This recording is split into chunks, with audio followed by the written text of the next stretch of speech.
Hello crafty friends, it's Donna here from Donna is Playing Paper, and I have a video of quick and easy to make Christmas cards for those of us who have perhaps left things just a bit too late, or for those times when you think you've got it all organised and suddenly you need a couple of extra emergency Christmas cards at the last minute. The two main elements that I've chosen to work with today are some foil die cuts of Christmas sentiments and icons, and the other is the Christmas Fun gold papers.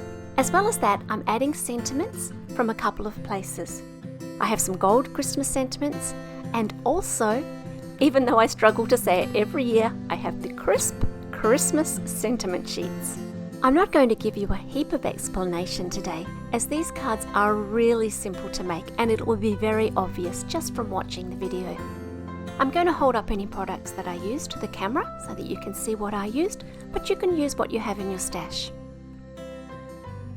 I'm adding some coloured papers and some gold paper, and I'm going to make all of the cards on some pre-folded card bases. Just another way to save time. I'm going to use also some of the patterned papers as the inspiration, rather than using card sketches. So the first card is as simple as cutting out this paper and adding a sentiment. And I've made two of these. However, I've also used the inspiration from this patterned paper to then use the cutout elements and make a few similar cards. To help with the 3D effect of this next card, I'm going to pop all of these ornaments up with tape and use gold embroidery thread to add the strings. Later on in this video, you'll see me use the same thread for a card rescue mission that I thought was potentially unsavable.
I try not to waste anything, so as I cut these sentiments out, you'll see that I keep the two strips of gold, and I use those in the next couple of cards, as well as some sentiments.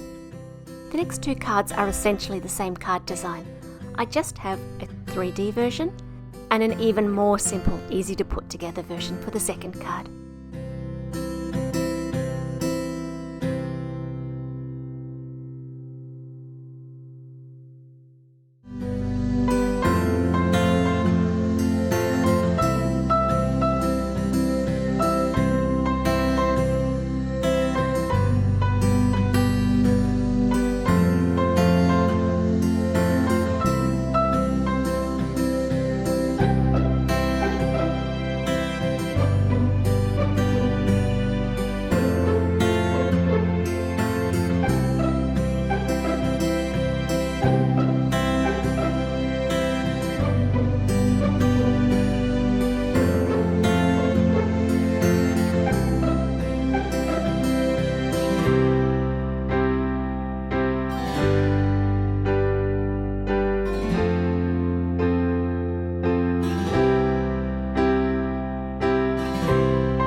Another fun thing to do for these white on white type cards is to add some texture to the paper. I'm using this hand stitching 1 embossing folder, which is actually a traditional Japanese sashiko stitching design.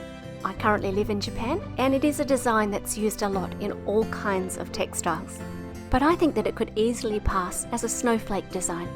And so I've chosen that for these cards here. And I've also run one of those little square white pieces through another embossing folder, which I will link below, to give a bit more texture as well. It's just a way to give interest to cards that are very white on white. For the next cards, I've added a bit of colouring, and I'm using the nesting bunting metal dies that you could use to make the sweetest little bunting, but for today I'm going to use it to make a Christmas tree. I'll use both the positive and the negative space from what I've cut out to make 2 cards. And I've decided that I might try to colour onto this paper, but I wanted to be sure that whatever I chose wouldn't interact with the foiling on the paper. And so I'm just checking all of the different colours and making sure that there's no damage to the nib of my pen and that the design on the paper doesn't move.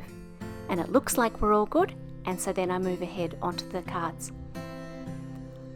I'm going to use a little bit of shading on the first couple of presents, but if you're not into shading or you don't have time, you can do what I did for the second card and just use blocks of colour without any shading at all. These are the colours that I used, but you could use any colours at any medium that you prefer. Any paper behind as well, actually.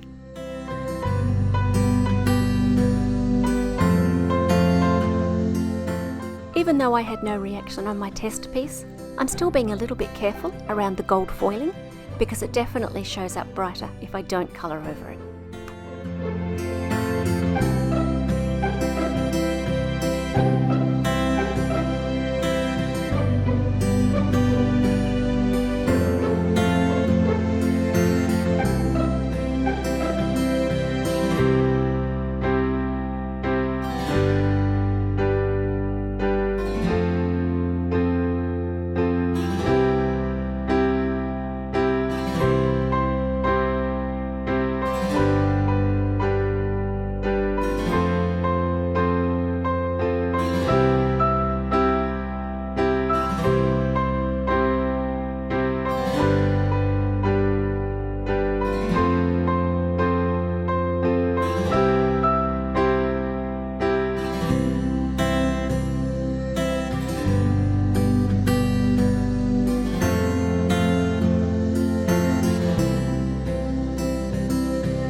In order to make things quick and easy, I haven't made a base for my Christmas tree. I've just covered up the base with the presents. And also, I've put my sentiment right across the middle of the tree, where there was a big kind of open space, especially on the card with the white tree.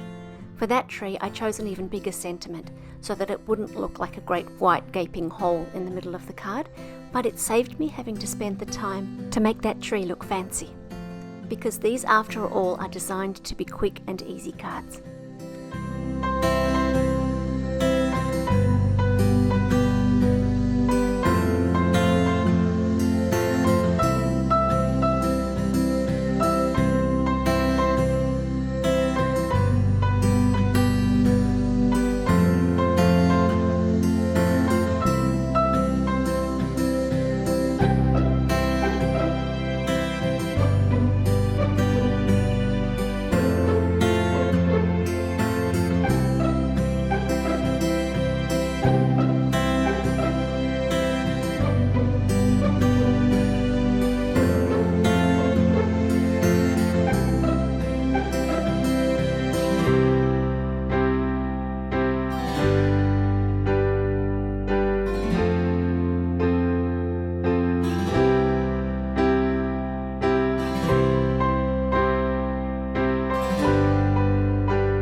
last 3 cards are perhaps the quickest and simplest of all.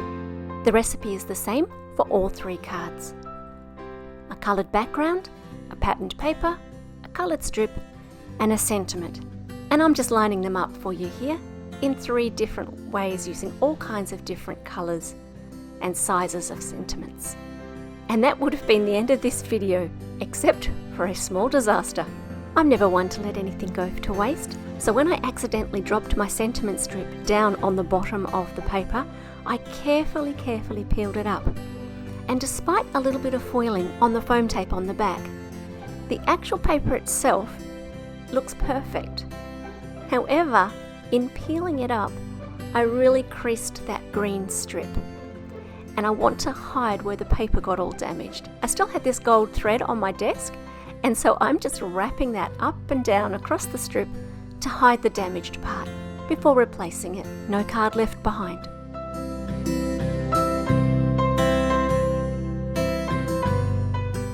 And you would never know that anything happened to it.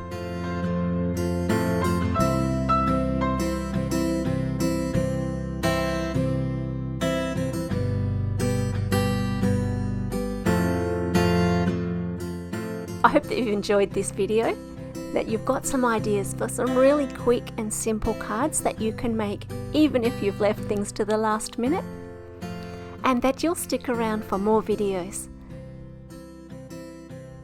If this video has left you with any questions, you never know, you might just find the answer in all the information that I'll type underneath. Until next time, stay safe. I hope that you have a wonderful holiday season, and I will be back soon with more videos.